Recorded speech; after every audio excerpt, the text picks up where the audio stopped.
Good morning, friends. So, welcome to the prelims booster session. So, the first topic is New Atlantic Charter. तो हमें पता है कि जो इंग्लैंड है वहाँ पर जो है G7 की समिट हो रही है. तो उस समिट से पहले just before that summit president Biden जो हैं यूएस के वो और प्राइम मिनिस्टर बोरिस जॉनसन जो ब्रिटेन के हैं उन्होंने एक मीटिंग करी है. और वो मीटिंग को कहा जा रहा है कि वो 80 साल पहले जो अटलांटिक चार्टर साइन हुआ था उसी का ही एक जो है वो अगला वर्जन है. ये इसीलिए उसका नाम रखा है न्यू अटलांटिक चार्टर. तो एक तरह से 80 साल के बाद एक new version of Atlantic charter जो है वो इन दोनों ने मिलकर जो है वो इशू किया है. तो असल में क्या था जो अटलांटिक चार्टर था? अटलांटिक चार्टर जो है वो 1941 में इशू किया गया था यूएस प्रेसिडेंट और ब्रिटिश प्राइम मिनिस्टर की एक मीटिंग के बाद, और जिसका मोटिव ये था कि वेस्टर्न अलायंस जो है, वेस्टर्न कंट्रीज़ का जो अलायंस है उसको हम कैसे जो है बना सकते हैं. उसी के बेसिस पर आगे सारी नेगोशिएशन हुई थी. वर्ल्ड वॉर 2 जब चल रही थी उसी के बेसिस पर हमारा यूनाइटेड नेशंस जो है वो बनाया गया था. अब 80 साल कंप्लीट हो गए हैं. सिचुएशन एक और बुरी आ चुकी है वर्ल्ड के ऊपर. ठीक है, पूरी वर्ल्ड इकोनॉमी बर्बाद हो रही है बिकॉज ऑफ दिस कोरोना. तो अब दोबारा से ऐसी सिचुएशन के बाद, जितना मतलब वर्ल्ड वॉर 2 के टाइम पे जैसा डिस्ट्रक्शन हुआ था वैसे ही ऑलमोस्ट डिस्ट्रक्शन के बाद दोबारा से प्रेसिडेंट ऑफ यूएस मिले हैं, प्राइम मिनिस्टर ऑफ ब्रिटेन मिले हैं. उन्होंने जो है अब रीडिफाइन कर दिया है कि हम वेस्टर्न अलायंस को अब कैसा आगे फ्यूचर देखते हैं. ठीक है, अब उन्होंने देखा है कि जो डेमोक्रेसीज़ हैं जो कि इंजर्ड पड़ी हैं इस टाइम पर, बहुत से चैलेंजेस हैं जितनी भी वर्ल्ड में डेमोक्रेसीज़ हैं. सबसे बड़ा चैलेंज तो ऑफकोर्स चाइना का ही है. चाइना जो है सारी डेमोक्रेसीज़ के साथ जो है वो कुछ ना कुछ जो है वो लड़ाई कर रहा है. तो डेमोक्रेसीज़ को कैसे इकट्ठे किया जाए, वेस्टर्न अलायंस के साथ उनको कैसे मिलाया जाए, ताकि जो ये ऑटोक्रेटिक कंट्रीज़ हैं जैसे कि चाइना और रशिया, अब ये रशिया को भी उसमें इंक्लूड कर रहे हैं कि रशिया और चाइना के साथ कैसे लड़ें ये डेमोक्रेसीज़ मिलकर. ठीक है, अब देखते हैं अटलांटिक चार्टर क्या था. अटलांटिक चार्टर 1941 में प्राइम मिनिस्टर विंस्टन चर्चिल और प्रेसिडेंट फ्रैंकलिन रूजवेल्ट के बीच में साइन किया गया था. एक जॉइंट डिक्लेरेशन था कि वो कैसे वेस्टर्न अलायंस को बनाना चाहते हैं. अब एक आप कोइंसिडेंस बताता हूँ आपको कि जो प्रेसिडेंट बाइडन है इस टाइम पर वो भी डेमोक्रेट पार्टी के हैं.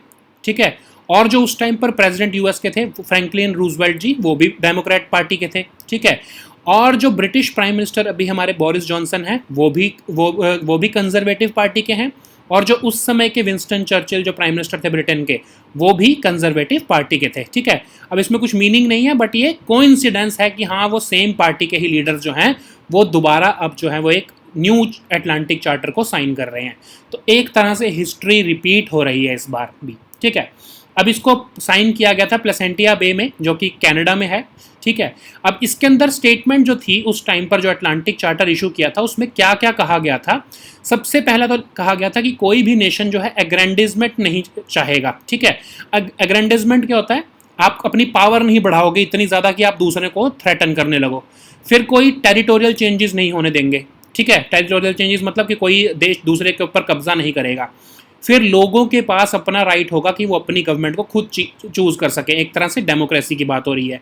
फिर वर्ल्ड ट्रेड जो है वो फ्री हो सके, इक्वल एक्सेस सारी कंट्रीज़ को मिल सके ट्रेड का, ये भी बोला गया था उस अटलांटिक चार्टर में. वर्ल्ड वाइड हम कोलैबोरेट करेंगे ताकि लेबर स्टैंडर्ड्स, इकोनॉमिक प्रोग्रेस और सोशल सिक्योरिटी जो है हम इंश्योर कर सकें, ये भी उसका एक पॉइंट था. अब उसमें और ये कहा गया था कि सारी कंट्रीज़ अपनी बाउंड्री के अंदर पीस के साथ रह सकें बिना किसी डर और बिना किसी चाह के, हम ये भी इंश्योर करेंगे. ठीक है, और जो हमारे सीज़ हैं, ठीक है, जो हमारे ओशंस हैं, जो हमारी जो एक तरह से वाटर बॉडीज़ हैं, उन सबको हम फ्री रखेंगे, फ्रीडम ऑफ नेविगेशन को इंश्योर करेंगे. फिर कहा था कि कोई भी कंट्री जो है वो फोर्स का इस्तेमाल नहीं करेगी, कोई भी जो है एग्रेसर नहीं होगा. ये जो हमारा जो पॉइंट है ये हमारे यूनाइटेड नेशन सिक्योरिटी काउंसिल को भी इसी ने ही जो है मैंडेट दिया है.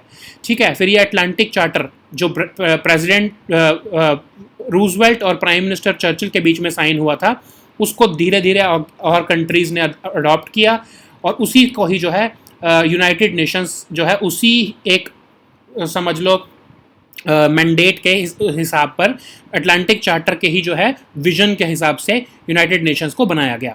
तो अब यही बात हो रही है कि अब दोबारा से एक न्यू अटलांटिक चार्टर साइन किया गया है अब ये एक तरह से विजन दे रहा है पूरी वर्ल्ड वाइड, जितनी भी हमारी कंट्रीज़ हैं उनको एक विजन देने की कोशिश कर रहा है न्यू अटलांटिक चार्टर।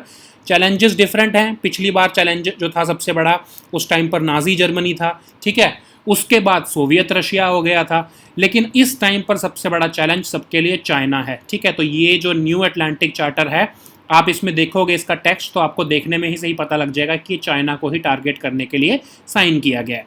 अब ये 604 वर्ड का डिक्लेरेशन है और इसमें जो है ग्रैंड विजन दिया है कि ग्लोबल रिलेशनशिप्स हम कैसे शेप करेंगे।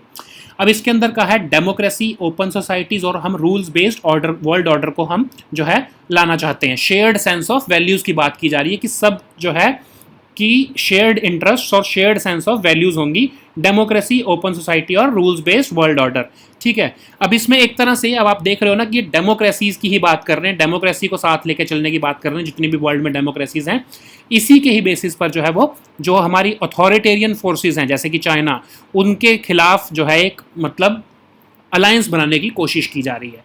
फिर जो मॉडर्न चैलेंजेस हैं डेमोक्रेसी को, जैसे कि cyber security, disinformation, nuclear threats, इनको भी अपोज करने की इसमें बात की जा रही है।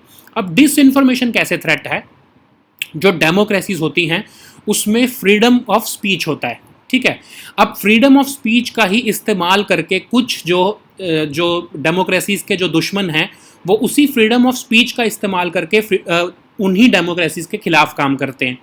तो डेमोक्रेसीज कैसे इस डिसइंफॉर्मेशन से लड़ सकती हैं उसके बारे में भी बात की गई है, क्योंकि सबसे बड़ा इस मोमेंट पर जो फोर्थ जनरेशनल वॉरफेयर यही है कि आपकी डेमोक्रेसी में आपके ही कुछ लोग जो हैं वो फ्रीडम, जो आपने राइट्स दिए हैं डेमोक्रेसी ने, freedom of speech and expression, उसी का ही गलत इस्तेमाल करके आपकी डेमोक्रेसी को ही गिराना चाहते हैं, ठीक है।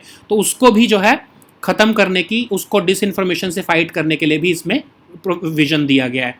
फिर क्लाइमेट चेंज हमारे लिए बहुत बड़ा खतरा है, बायोडाइवर्सिटी को प्रोटेक्ट करना हमारे लिए बहुत इंपॉर्टेंट है, उसके बारे में भी बात की गई है।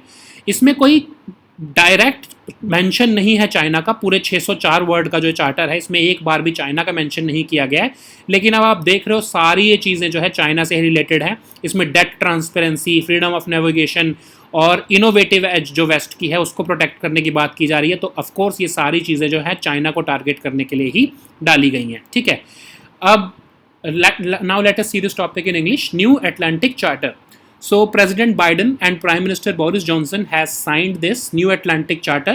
So it is the redefined and new version of the 80-year-old Atlantic Charter, which was signed between Prime Minister Churchill and President Roosevelt. Okay, so this Atlantic Charter was meant to redefine the Western Alliance system, which was threatened during the Second World War.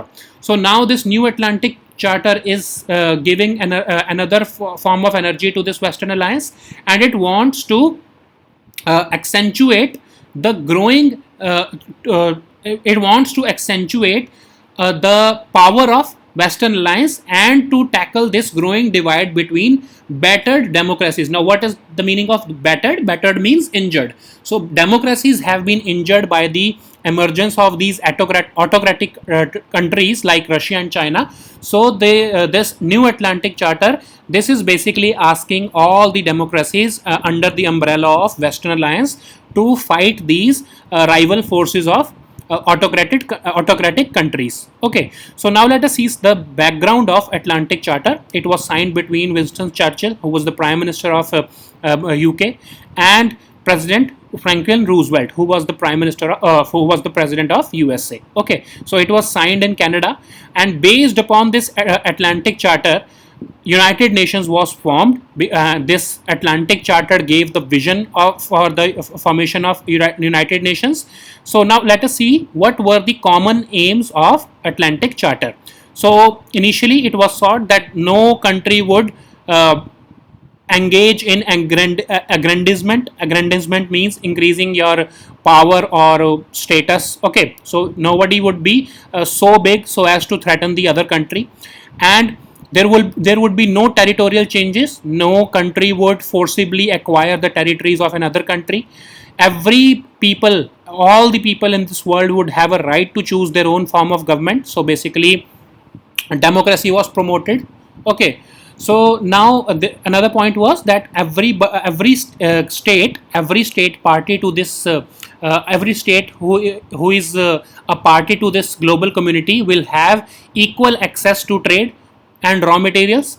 Okay, so there would be no inequality amongst western countries or the basically developed or developing countries. Okay, so it was also asking that it was also suggesting that there would be worldwide collaboration to improve labor standards, economic progress and social security. As you know that the world was facing the tyranny of Nazi Germany. So there was an agreement that there shall be peace under which all the nations of the world could live safely within their boundaries without fear or want.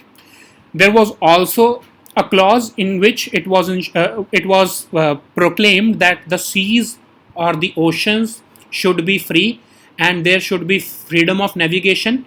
Okay, and no country in this world would engage in aggression, and there would be renunciation of force. Okay, so all these articles or all these agreements or all these statements, they all came together as a vision, and it provided or it culminated into into an international system known as United Nations. Okay, so it was later incorporated as the Declaration of United Nations in the next year 1942. Okay, so now let us see what is this New Atlantic Charter. So it is signed between US President Joe Biden and British Prime Minister Boris Johnson, and it provides a global vision or a grand vision for global relationships in the 21st century. So those were the difficult times of Second World War when the first Atlantic Charter was signed. Now after 80 years we have another challenge, a global challenge of coronavirus pandemic. So after 80 years it has been necessitated that we sign another global vision. So this time New Atlantic Charter has been signed, and it provides a vision of a vision in which we have shared sense of values, and these values are basically revolving around democracy, open societies and a rules based world order. So all these things are basically targeting Chinese or authoritarian countries who are not yet democracies. So this New Atlantic Charter is basically, or it is virtually asking all the democratic countries to build up an alliance against these authoritarian forces and tackle the challenges which are being faced by our democracies. Okay, so we don't have any direct reference or the mention of China in this charter, but the elements which are covered in this New Atlantic Charter signal that this charter wants to fight major authoritarian forces under the umbrella of China. Okay, so China is engaging in debt relationships. It is creating BRI and all that, and it is forcing the countries to surrender their territory and sovereignty under the garb of debt, using debt diplomacy. Okay, so and it is also hindering the freedom of navigation in the South China Sea. It is also engaged in stealing the intellectual property rights of Western countries. So that's why all these topics or all these statements are signaling that the Western countries want to engage in a competition with China. So this New Atlantic Charter is basically a redefined Western alliance revolving around democracies, and it wants to challenge the emerging powers such as Russia and China. Okay, so now let us see the next topic, which is IDEX DIO. तो रक्षा मंत्री राजनाथ सिंह जी जो है उन्होंने इसको approve कर दिया है, innovations for defence excellence, defence innovation organisation को. अब ये एक फ्रेमवर्क है जो कि डिपार्टमेंट ऑफ डिफेंस प्रोडक्शन जो है वो इम्प्लीमेंट करेगा. इसके अंदर क्या करने की कोशिश की जा रही है कि जो हमारी डिफेंस मिनिस्ट्री है वो ये देखना चाहती है कि हमारे जो MSME स्टार्टअप्स जो हैं, रिसर्च इंस्टीट्यूट्स हैं, वो क्या हमें कौन कौन सी न्यू इनोवेशन और टेक्नोलॉजी जो है वो डिफेंस और एरोस्पेस सेक्टर में हमको लाकर दे सकते हैं. एक पूरा इकोसिस्टम बनाना चाहते हैं कि जिसमें हमारी MSME, startups, innovators, research and development institutes या अकेडमिया जो है वो सब मिलकर हमारे लिए न्यू टेक्नोलॉजीज़ लेकर आएँ जो कि हम डिफेंस और एरोस्पेस सेक्टर में यूज़ कर सकें। इसका फ़ायदा क्या होगा? एक तो आत्मनिर्भरता आएगी, हम सेल्फ रिलायंट बनेंगे, हमारी खुद की टेक्नोलॉजी होगी, इनोवेशन आएगी, ठीक है, जिसको हम अपनी डिफेंस सेक्टर में यूज़ कर सकते हैं, ठीक है। अब ये एक तरह से अभी इसमें अगले 5 साल के लिए ऑलमोस्ट 500 करोड़ का फंड जो है, 498 करोड़ का ऑलमोस्ट फंड इसमें डाल दिया गया है, बजटरी सपोर्ट। आने वाले टाइम में हो सकता है इसको बढ़ाया भी जाए अगर बहुत ज़्यादा अच्छी इनोवेशन हमारे सामने कोई आती है तो, ठीक है। अब ये स्कीम वर्क कैसे करेगी? फाइनेंशियल सपोर्ट दिया जाएगा ऑलमोस्ट 300 स्टार्टअप्स, MSMEs या इनोवेटर्स को, और 20 पार्टनर इंक्यूबेटर्स बनाए जाएंगे अंडर दिस DIO फ्रेमवर्क। अब ये लोग रिसर्च करेंगे और न्यू टेक्नोलॉजीज़ लेके आएंगे, इनोवेशन के थ्रू जो है न्यू डिफेंस इक्विपमेंट बनाएंगे, एरोस्पेस सेक्टर में कुछ न्यू टेक्नोलॉजी लेके आएंगे। एक तरह से प्राइवेट सेक्टर को हम सपोर्ट करना चाहते हैं ताकि वो न्यू टेक्नोलॉजीज़ हमको लाकर दें, ठीक है।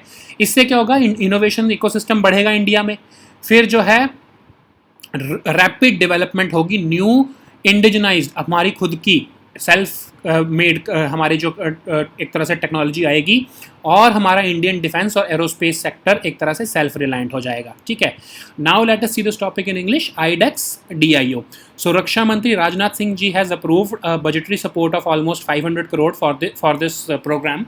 It is basically a framework in which the government wants to create a self-sustaining ecosystem in which we will have innovation and technological development of our defense and aerospace sector. So the government wants to engage with MSME, startups, individual innovators, research and development institutes or academia who will help to create an ecosystem of defense in the country. It will be a self-reliant ecosystem. It will be an indigenized ecosystem. It will help the defense forces or the Department of Defense production, because this Department of Defense production is implementing this, and it will help this DDP to carry out research and development in this in Indian defense and aerospace industry. Okay, so how will this scheme work? The government will provide almost 500 crore for the next five years, and probably this amount will also be increased if there is something new or if there is something interesting which comes up during this churning. So they will be providing this budgetary support to almost 300 startups or MSMEs or individual innovators, and 20 partner incubators will be created under this DIO framework. They will increase awareness about the this scheme will basically support the innovation ecosystem in the Indian defense industry, and it will help the country to develop new indigenized and innovative technologies which can be further used by our Indian defense and which can be further used in our Indian defense and aerospace sector. Okay, so this is basically an entire scheme in which the government wants to create a self-sustaining, self-reliant and innovative ecosystem under which our defense and aerospace sector can develop, and we can attain self-reliance in defense production. Okay, so now let us see the next topic which is Project O2 for India. तो हमने अभी second Covid wave के time पर देखा कि हमारे India में oxygen की सप्लाई होने के बावजूद भी जो है उसकी कमी जो है वो देखने को मिली थी, क्योंकि लॉजिस्टिक्स का हमारे को प्रॉब्लम आई थी। तो अब जो है office of principal scientific adviser जो हैं, जो कि गवर्नमेंट ऑफ इंडिया के साइंटिफिक एडवाइज़र होते हैं, प्राइम मिनिस्टर को डायरेक्टली रिपोर्ट करते हैं, तो उन्होंने इसको प्रोजेक्ट O2 फॉर इंडिया को चलाया है। अब इसमें क्या होगा कि एक नेशनल कंसोर्टियम बना दिया जाएगा ऑक्सीजन का, जिसके अंदर हमारी प्राइवेट और पब्लिक सेक्टर दोनों मिलके काम करेंगे। इवन फॉरेन कंपनीज जो हैं वो भी, जो भी इसमें कंट्रीब्यूट करना चाहता है वो काम करेंगे, ताकि सप्लाई ऑफ रॉ मटेरियल से लेके न्यू ऑक्सीजन प्लांट्स लगाना, मैन्युफैक्चर करना कंप्रेसर्स को, फाइनल प्रोडक्ट्स जैसे कि ऑक्सीजन प्लांट्स, कंसनट्रेटर्स या वेंटिलेटर्स बनाना, जो भी मतलब आपकी जो है ब्रीदिंग या रेस्पिरेशन से रिलेटेड जो भी आपको रिक्वायरमेंट होती है कोविड के टाइम पर, उसका एक पूरा सिस्टम जो है वो नेशनल कंसोर्टियम ऑफ ऑक्सीजन के अंडर जो है वो पूरा इकोसिस्टम बनाने की बात की जा रही है। ठीक है, अब ये प्रोजेक्ट को कौन इंप्लीमेंट कर रहा है? Office of principal scientific adviser to the government of India. ठीक है, तो इसका नाम है project for India. Project O2 for India. अब थोड़ा सा देखते हैं कि office of principal scientific adviser to government of India क्या होता है। अब ये जनरली चीफ एडवाइजर होते हैं गवर्नमेंट के on matters of scientific policy. असल में ये एक सेक्रेटरी लेवल पोजीशन है जिसको 1999 में पीएम वाजपेयी जी जो थे उन्होंने इसको क्रिएट किया था। सबसे पहले पीएसए जो थे वो हमारे एपीजे अब्दुल कलाम जी थे, ठीक है, बाद में वो प्रेसिडेंट भी बने। इस टाइम जो हमारे पीएसए हैं वो हमारे के विजय राघवन जी हैं, ठीक है। अब इनका जो ऑफिस होता है, जो जैसे एनएसए का ऑफिस होता है ना, नेशनल सिक्योरिटी काउंसिल, वैसे ही जो पीएसए का जो ऑफिस होता है उसको हम कहते हैं prime minister science technology and innovation advisory council. Okay, so now let us see this topic in English, project O2 for India. So as we saw during the second corona wave, second virus wave, that we had a problem with oxygen supply. We had an issue of logistics also. So to combat that threat during the third wave or future or any future wave, the Office of Principal Scientific Advisor to the Government of India, it has decided that it will enable all the stakeholders who are responsible for this oxygen supply or manufacturing chain. They will enable all these stakeholders to augment their capacity in case there is another situation where the oxygen demand reaches the pinnacle. Okay, so under this project a national consortium of oxygen will be set up and it will help all the national level supply of critical raw materials such as zeolites, and it will help in setting up small oxygen plants, compressors, final products such as oxygen plants, concentrators and ventilators. So all these respiration related support, all this will come under this national consortium, and to combat any such future scenario, this project will basically pull up its socks and it will help the country to tackle that situation. Okay, so now let us see what is this Office of Principal Scientific Advisor to the Government of India. So he or she is basically the chief advisor to the government, and it's a secretary level position which was created in 1999 by the Prime Minister A.B. Vajpayee ji. Okay, so the first principal scientific advisor to the government of India was APJ Abdul Kalam ji, who was later elected as the president of India. Okay, so the current PSA is K Vijay Raghavan ji. Okay, now his office is called PMSTIAC. Okay, so Prime Minister Science, Technology and Innovation Advisory Council is the office of the principal scientific advisor. So like National Security Advisor's office is called National Security Council. So similarly, this Office of Principal Scientific Advisor is called PMSTIAC. Okay, so now let us see the next topic, which is new declassification policy. So रक्षा मंत्री जी जो हैं उन्होंने एक new डीक्लासिफिकेशन policy जो है उसको approve कर दिया है। अब ये डीक्लासिफिकेशन का मतलब क्या हुआ कि अगर कभी कोई वॉर होती है तो उससे रिलेटेड जो भी जानकारी है उसको आने वाले समय में हम पब्लिक डोमेन में रखेंगे, ताकि वॉर से हमने जो हमारे जो मतलब स्ट्रेटेजिक थिंकर्स हैं, हमारे जो न्यूज़पेपर कॉलमिस्ट्स हैं, जो हमारे डिफेंस एक्सपर्ट्स हैं, या हमारी जो फ्यूचर गवर्नमेंट्स हैं, जो फ्यूचर जनरेशन्स हैं, वो सीख पाएंगी कि ये मटेरियल फैक्ट्स हुए थे उस टाइम पर वॉर में, इससे हम क्या क्या गलतियों को हमने की थी जिससे हम आगे सीख सकते हैं, या फिर हम और क्या हम उस वॉर में हमने क्या स्ट्रेटजी अपनाई थी जो हम दोबारा अपना सकते हैं। तो लेसन्स लेने के लिए जो जितनी भी हमारी जो वॉर में जो भी हम स्ट्रेटजी अपनाएंगे या जो भी हम उस टाइम पर इवेंट्स हुई होंगी उसकी जानकारी को डीक्लासीफाई करने की ये पॉलिसी बनाई जा रही है। ठीक है, ये रक्षा मंत्री जी ने अप्रूव कर दिया है। अब असल में जो है डीक्लासिफिकेशन ऑफ रिकॉर्ड जो है गवर्नमेंट के जो होते हैं उसको पब्लिक रिकॉर्ड एक्ट 1993 और पब्लिक रिकॉर्ड रूल्स 1997 से डील किया जाता है। और जो हमारी कारगिल रिव्यू कमेटी जो थी और NN वोहरा कमेटी जो थी, उन्होंने कहा था कि आप जो है जब भी वॉर होती है तो उसके कुछ टाइम के अंदर अंदर जो है आप उसकी हिस्ट्री को कंपाइल करो, सारी इवेंट्स को कंपाइल करो और उसको रिलीज़ कर दिया करो, ताकि जो हमारे defence experts, strategic thinkers, academia है, वो इसके ऊपर रिसर्च कर सकें और पता कर सकें कि क्या उस टाइम पर खामियां रहीं, क्या हमने स्ट्रेटजीज़ अपनाई जो हमको दोबारा नहीं अपनानी है, क्या हमको दोबारा अपनानी है, सब कुछ वो एक तरह से एनालाइज कर सकें। फिर जो है कारगिल वॉर के बाद भी जो ग्रुप ऑफ मिनिस्टर्स की भी रिकमेंडेशन यही कहती थी कि नेशनल सिक्योरिटी पे जो रिकमेंडेशंस थी कि एक वॉर हिस्ट्री हमारे पास होनी चाहिए जिसके बेसिस पर हम इन्फॉर्म्ड डिसीजन जो हमारी आने वाली जनरेशन है वो सीख सकें कि उस टाइम पर वॉर में ऐसा हुआ था तो हमको आगे अब ऐसा करना है। ठीक है, अभी तक तो क्या होता है कि ये फाइलों में दबी रह जाती हैं या फिर लिखी ही नहीं जाती, तो उससे क्या होता है हमारे लिए कोई लेसन ही नहीं बचते हमारे फ्यूचर में। ठीक है, तो अब इसको एक new declassification policy after almost 70 years जो है 70 साल निकलने के बाद जो हमारी गवर्नमेंट जो है उसने अप्रूव करी है ये। ठीक है, अब ये पॉलिसी क्या कहती है कि जब वॉर हो उसके 25 साल के अंदर अंदर जो है ये जो है हिस्ट्री या फिर जो उसकी कंपाइलेशन जो भी है, मतलब जो आपकी इंफॉर्मेशन जो है उसको आपको डीक्लासीफाई कर देना है।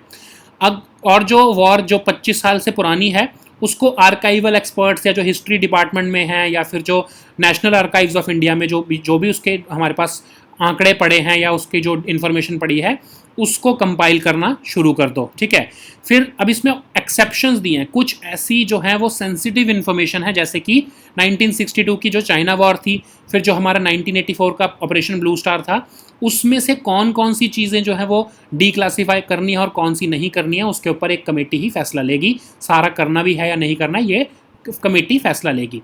अब सबसे पहले जब ये कंपाइल की जाएगी हिस्ट्री जो वॉर की, सबसे पहले तो सिर्फ इंटरनल जो है जो डिफेंस मिनिस्ट्री है सिर्फ अपने लिए उसको कंपाइल करके अपनी ही जो है वो उसको एनालाइज करेगी।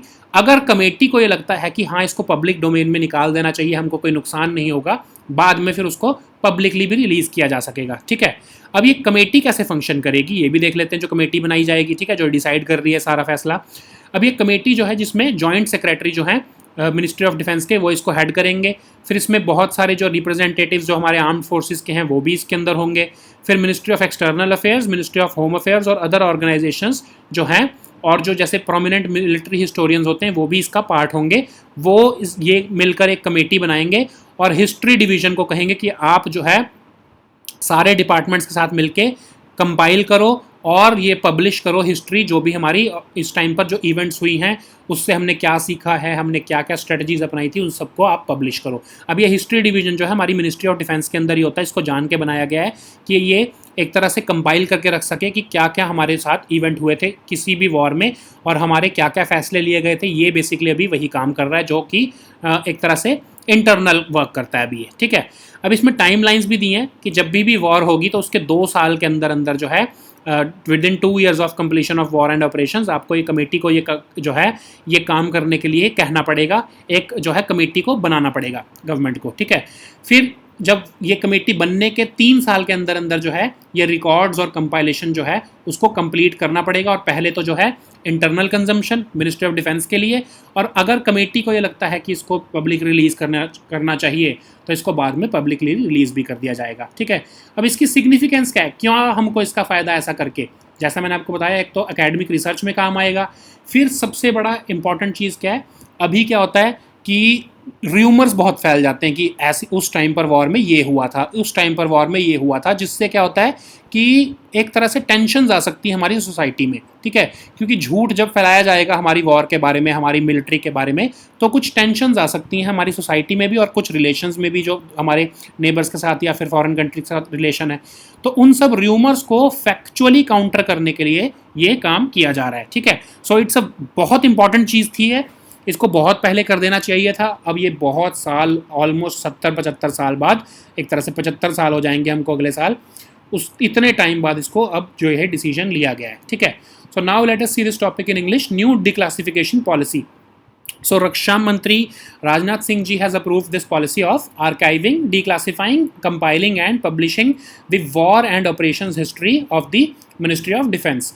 So what is the meaning of archiving? So it means that you are saving something, some event or some information for its use in future.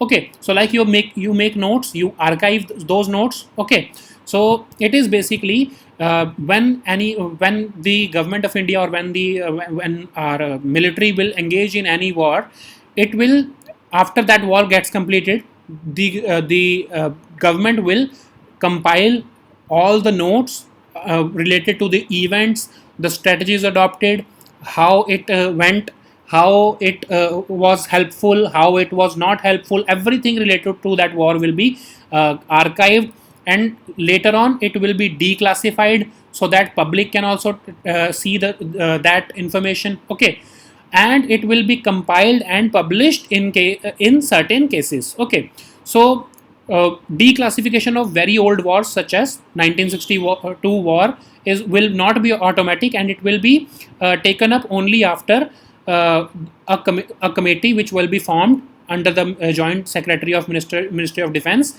If that committee approves that yes, we shall publish this information, only then that information will be published. So all the declassification of records currently are basically regulated under this Public Record Act 1993 and Public Record Rules 1997. So even our Kargil Review Committee and Anand Bohra Committee recommended that we should declassify this information related to our wars, so that future generation will learn how we dealt with this war and how we engaged with the enemy, and they can I'm sorry, and they can derive lessons from it. Okay, so that they would not repeat the mistakes that we have committed during this war. They will not commit those mistakes, those same mistakes again. Okay, so the group of ministers who were analyzing our national security, they also recommended that we should have authoritative war history, so that a credible source is available to all strategic thinkers and researchers or defense researchers in the future who will be dealing with such future situations. Okay, so now what is this policy saying? This policy is saying that any war or any previous war which has occurred between in the last 25 years, we shall declassify such wars. Okay, the history of such wars. If any war which is older than 25 years, then the archival experts or the National Archives of India, they can declassify the information which is available with them. Okay, but there is a caveat. The Henderson Brooks report, which was a report which analyzed this 1962 war of China with India. So that report and Operation Blue Star of 1984, it will only be declassified after the committee will review the information, and if the committee says that this and this information should not be disclosed or declassified, then it will not be published. Okay, and this compiled history on wars and operations will be declassified within 5 years. We'll see that later. But all such declassification will be first done at the internal level first. Okay, so only Ministry of Defense people will have the access to that declassification, the declassified information first, and later if the committee perceives that it is safe to declassify this information, then they can publish that information in the public domain. Okay, so how this committee will function? So basically, whenever such a war occurs, the government will constitute a committee under the Joint Secretary of Ministry of Defense, and it will have representatives from our services like Indian Army or Air Force and Indian Navy and all that. And it will also have representatives from Ministry of External Affairs, Ministry of Home Affairs, and other organizations who will be the stakeholders in that war, and prominent military historians will also find place in that committee. Okay, so after this committee decides that yes, we shall compile this information or which we have collected and which we have accommodated or assimilated during this war, then the history division of Ministry of Defense will start compiling that information. It will seek approval from the committee, and later on it will publish that war history. Okay, first it will be done for internal consumption, and later if the committee decides that yes, it is safe to declassify everything in public domain, then later on everything will be published for the general public. Okay, so the timelines have also been set that in case of a war, the committee will be formed by the government within 2 years of the completion of war and its operations, and within the next 3 years after this formation of committee, all the information will be compiled and it will be disseminated to all the concerned stakeholders. Okay, so why we are doing it? What is the significance of it? The first thing is We want our future generations to learn from the lessons that we are going to derive from these wars. And the most important thing is to counter the unfounded rumors. So we all know that we have been a victim of disinformation. Certain rumors go around on our WhatsApp group or Facebook or social media regarding our wars, and that we have performed badly at that point, we did this mistake, we did that mistake. So if we have such credible information from the government or from the horse mouth itself, then such unfounded rumors could be put to rest. Okay, so that's what the government is aiming to do, that it wants to stop the spread of disinformation regarding the capabilities of our defense forces, and it wants to basically target such disinformation and it with credible information. Okay, so now let us see the next topic, operation Olivia. तो Indian coast guard जो है वो 1980 के आसपास से जो है ये ऑपरेशन ओलिविया चला रहा है हमारे ईस्टर्न कोस्ट में, खासकर उड़ीसा के कोस्ट पे, जहाँ पर ये ऑलिव रिडली टर्टल्स जो हैं वो आकर ब्रीडिंग और नेस्टिंग करते हैं. ठीक है, मास नेस्टिंग करते हैं वहाँ पर, आपको पता है ना, ऑलिव रिडली टर्टल्स बहुत फेमस हैं. तो वहाँ पर उनको बचाने के लिए ऑपरेशन ओलिविया हर साल चलाया जाता है. अब ये चला कौन रहा है? Indian coast guard, ministry of environment नहीं चला रही. ठीक है, बहुत ही सरप्राइजिंग लगेगा आपको, पर इंडियन कोस्ट गार्ड इसको चलाता है, इस ऑपरेशन को, हर साल. अब थ्रेट्स क्या हैं ऑलिव रिडली टर्टल्स को? सबसे पहले तो उनके एग्स जो वो हैच कर रहे हैं, वहाँ पर हैचिंग करते हैं ना, आपको पता है, तो उन्हीं को ही सबसे ज़्यादा थ्रेट है, क्योंकि वहाँ पर जो वाइल्ड एनिमल्स हैं वो उनके एग्स को जो है वो प्रेडेट कर सकते हैं, उसको टारगेट कर सकते हैं. तो सबसे बड़ा थ्रेट तो उन्हीं से ही है. दूसरा, इनडिस्क्रिमिनेट फिशिंग भी करते हैं जो हमारे फिशरमैन हैं, तो उनके जो ट्रॉलर्स होते हैं उससे उनके एग्स को खतरा हो सकता है. फिर सॉइल इरोजन से भी खतरा है उनको. ठीक है, मतलब वो बह के चले जाएंगे, या फिर जो है उनके जो एक तरह से हैबिटेट को खतरा हो जाता है ऑलिव रिडली टर्टल्स को. ठीक है, तो ये 3 मेजर थ्रेट्स हैं उनको. अब जनरली क्या किया जाता है इस ऑपरेशन ओलिविया के टाइम पर? सर्वेलेंस की जाती है पूरे राउंड द क्लॉक. फिर जो है टर्टल एक्सक्लूडर डिवाइसेस, जैसे कि ट्रॉलर्स जो होते हैं, ताकि वो उन एग्स को हार्म ना पहुंचा पाए, ऐसे ट्रॉलर्स का यूज़ करने के लिए जो है इंडियन कोस्ट गार्ड इंश्योर करता है कि जो फिशरमैन है वो ऐसे ट्रॉलर्स का यूज़ करें जिससे कि जो इनके एग्स हैं उनको खतरा ना हो. ठीक है, सो ऑलिव रिडली टर्टल्स के बारे में कुछ देखते हैं. इनको हम पैसिफिक रिडली सी टर्टल भी कहते हैं. ये वार्म और ट्रॉपिकल वाटर्स में पाए जाते हैं. पैसिफिक और इंडियन ओशंस खासकर वहाँ पर ही ये रहते हैं. अब ये इनका जो IUCN कैटेगरी है वो वल्नरेबल है, अपेंडिक्स 1 में है ये साइट्स में. ठीक है, बहुत हाई लेवल प्रोटेक्शन है इनको. हमारे इंडिया में भी जो शेड्यूल 1 है हमारे इंडियन वाइल्ड लाइफ एक्ट का, उसके अंदर भी इनको शेड्यूल 1 में प्रोटेक्शन मिली हुई है ऑफकोर्स. तो शेड्यूल 1 में सबसे मैक्सिमम प्रोटेक्शन होती है. ठीक है, फिर माइग्रेटरी स्पीशीज़ कन्वेंशन जो है और जो हमारा साइट्स हैं, इन दोनों में भी इनको प्रोटेक्शन मिली हुई है. तो ये बहुत इंपॉर्टेंट है UPSC के लिए. तो ये बहुत ही एक तरह से लवेबल हैं, वो इनके ऊपर बहुत क्वेश्चंस पूछते हैं, बहुत बार क्वेश्चंस आ चुके हैं. तो आप इसको ध्यान से बार बार पढ़ते रहना, क्योंकि इसके बारे में आप, इसकी कैटेगरी क्या है, ये कहाँ पर वार्म और ट्रॉपिकल वाटर्स में होते हैं, ये सारी चीज़ें आपको याद रखनी पड़ेंगी. UPSC बहुत क्वेश्चंस पूछता है इनके ऊपर. ठीक है, so now let us see this topic in English, operation Olivia. So Indian coast guard has initiated this operation Olivia once again, and it has been initiating this operation since the early 1980s.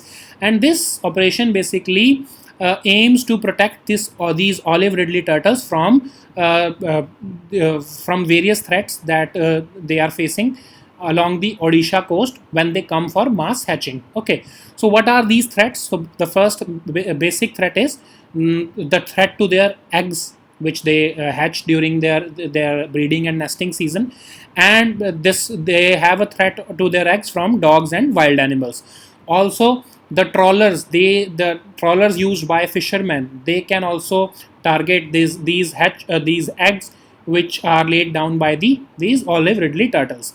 And there is also an issue of beach soil erosion, and this soil erosion could threaten the habitat of these olive ridley turtles, and it could also lead to it could also lead to the loss of these olive ridley turtles along this Odisha coast. Okay, so how this operation is conducted by the Indian Coast Guard? So now, as I've told you, this Indian Coast Guard is implementing this mission or this operation, and it is surprising because generally if we get an option in a question, we'll be getting this option that Ministry of Environment is doing this. But it would be wrong because Indian Coast Guard is doing this operation since 1980s. Okay, so they how they implement this mission, this operation, they do round the clock surveillance of these through these fast patrol vessels or interceptor craft, and they keep an eye over these olive ridley turtles that they have a safe haven near this Odisha coast. They also enforce this Indian Coast Guard also enforces that also ensures that the turtle excluder devices are installed in trawlers which are used by fishermen, so that there is no threat to these olive ridley turtles. Okay, so let us see something about olive ridley turtles also. So they are also known as Pacific ridley turtles, and they are found in warm and tropical waters, and they primarily reside in Pacific and Indian Oceans in the which are mostly tropical waters. Okay, so they are classified as vulnerable species under the IUCN, and they are listed in the appendix 1 of CITES. Okay, so they have we have our country has basically accorded them schedule 1 level protection, which is very high level protection to these olive ridley sea turtles under the Wildlife Protection Act. Okay, so they are protected under both migratory species convention and the CITES also. Okay, so as I've told you, this olive ridley turtles are very important, and they are very are basically our UPSC is very fond of them. They keep on asking questions about them, so you will have to read about them and remember these facts which are related to these turtles. Okay, so now let us see this next topic, which is Nanjundeshwara temple. तो जो कर्नाटका के जो chief minister हैं, उनके बेटे जो हैं वो इस नंजुंदेश्वरा टेम्पल में चले गए थे अभी रिसेंटली. तो जो है हाई कोर्ट ने उनसे क्वेश्चन पूछा है गवर्नमेंट से कि जब आम सिटीजन्स को वहाँ पर जाने का इस टाइम पर अलाउड नहीं है टेम्पल्स में कोरोना के टाइम पर, तो चीफ मिनिस्टर के बेटे वहाँ पर कैसे चले गए. ठीक है, सिर्फ इस वजह से जो है नंजुंदेश्वरा टेम्पल जो है वो न्यूज़ में आ गया है. तो अब उस टेम्पल के बारे में हम देखते हैं. इस टेम्पल को हम श्रीकंठेश्वरा टेम्पल भी कहते हैं. ये हिंदू पिलग्रिमेज टाउन जो नंजन गुडू है वहाँ पर लोकेटेड है. नंजुंदेश्वरा कौन है? शिव, जो हमारे शिव लॉर्ड शिवा हैं, उन्हीं का एक दूसरा नाम है. नंजू का मतलब कन्नड़ में होता है पॉइजन. ठीक है, तो नंजुंदेश्वरा का मीनिंग हुआ कि गॉड जिन्होंने पॉइजन को पी लिया था, हलाहल. ठीक है, तो एक तरह आपको पता है ना कि उन्होंने समुद्र में से जो पॉइजन निकला था, जो भी जहर निकला था, उसको पी लिया था, अपने गले में रख लिया था. तो इसीलिए जो वो वाला फॉर्म ऑफ शिवा जो है, जो उन्हीं के लिए ये टेम्पल बनाया गया है. नंजनगुडू जो है उस टाउन का नाम है, और उसी में ही जो है उस टाउन को भी जो है जो नंजुंदेश्वरा टाउन जो हमारे गॉड हैं उनका घर कहा जाता है. ठीक है, so now let us see this topic in English. Nanjundeshwara temple. So recently, the son of Chief Minister of Karnataka entered this Shri Nanjundeshwara temple. So that's why the Karnataka High Court questioned the government that at a time when ordinary citizens are not allowed to visit temples, how could you allow the son of CM to enter the premises of this temple? So because of this reason, this temple has been in news. So now let us see what something about this temple. So it is basically dedicated to God Nanjundeshwara, which is the another name of God Shiva, and this is located in the town of Nanjangudu. ठीक है, so this is it is also known as Shrikanteshwara temple, and Nanju, the term Nanju in Kannada means poison. So we all know that Lord Shiva, there is a story that Lord Shiva drank all the poison from the ocean, and with that episode this town is known as Nanjangudu. So Nanjangudu basically means the abode of this the abode of Lord Shiva, or the abode of God Nanjundeshwara, who is basically the form of Shiva which drank all the poison from the ocean. Okay, so these were our topics for today. We'll meet next time with new topics. Until then, goodbye and take care.